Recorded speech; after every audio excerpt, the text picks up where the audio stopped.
Now, in fact, we also have a soundbite, a reaction from Rohit Sharma. Let's listen in. ये expert लोग मुझे पता नहीं कौन है, एक्सपर्ट क्यों बोला जाता है उनको, मुझे वो नहीं समझ में आता है।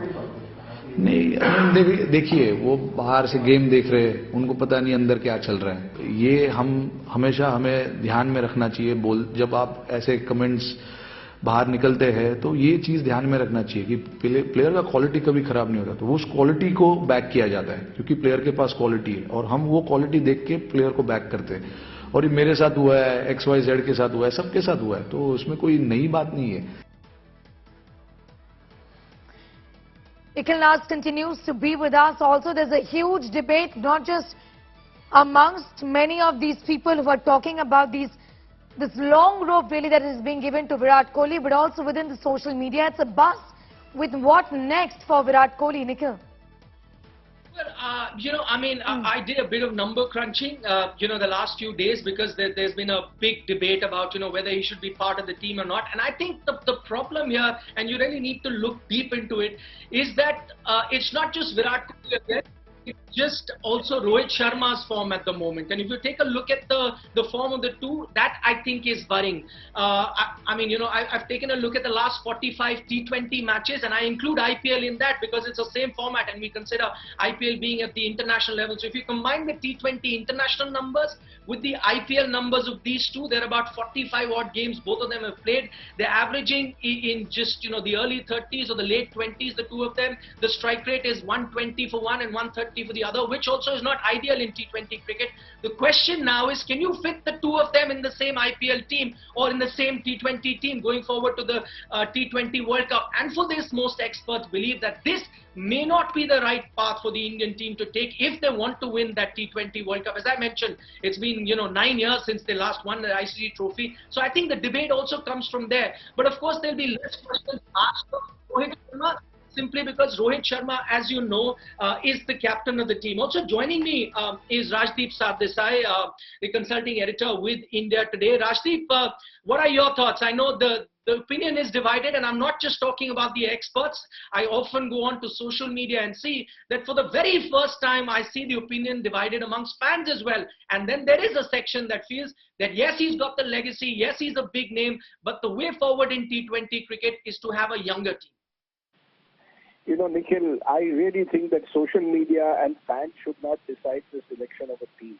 Virat Kohli has become a polarizing figure, unfortunately, but that alone cannot decide whether he remains in the team or not. At the end of the day, I think the selectors have to decide. As you said, the call has to be taken. Do you want a completely fresh, informed team of younger talent for the T20 World Cup and take your chance with them? Or do you want to have a mix of experience and youth? This is the call that has to be taken. I still believe that Virat Kohli and Rohit Sharma perhaps have one more big T20 tournament in them.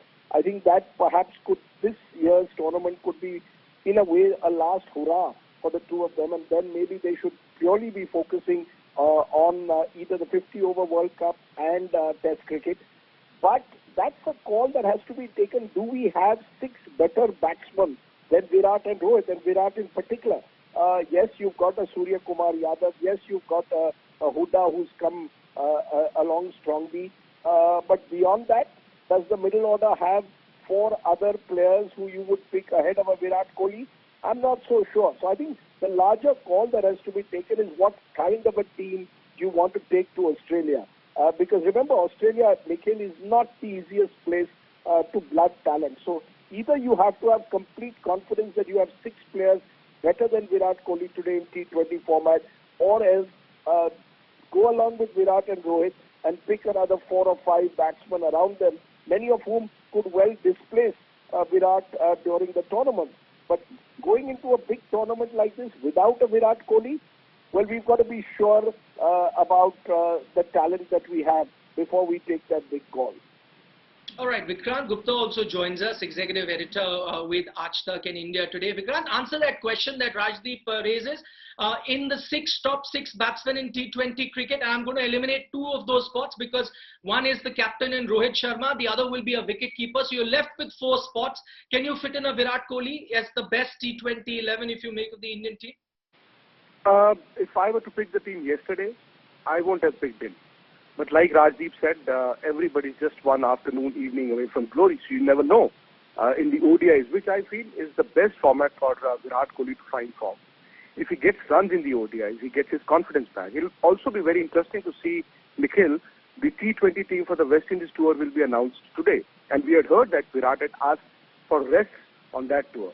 Now, whether or not he would be rested or would he be selected, it remains to be seen. I would want him to go to the West Indies. He needs to fight it out. I mean, he can't find form in T20s by just sitting out.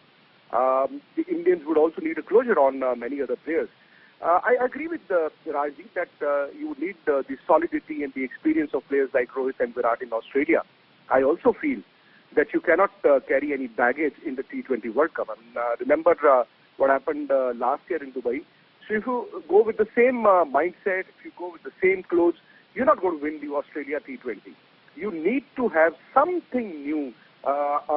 Inform Virat, obviously an asset to the team, but I think it is more than the runs and the strike rate.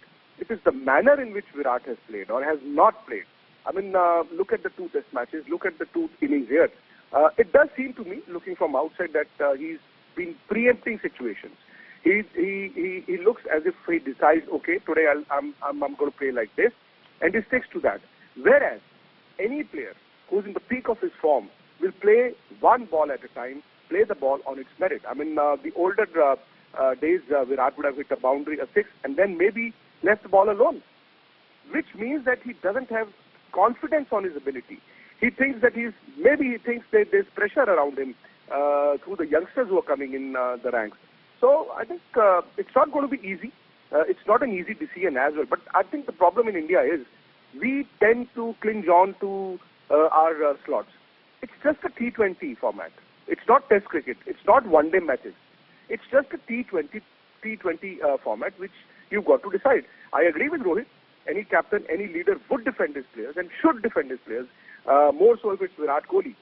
But I don't buy to this argument of the outside noise, nobody being an expert, only the team knows what works for them. Remember, they said this last year as well.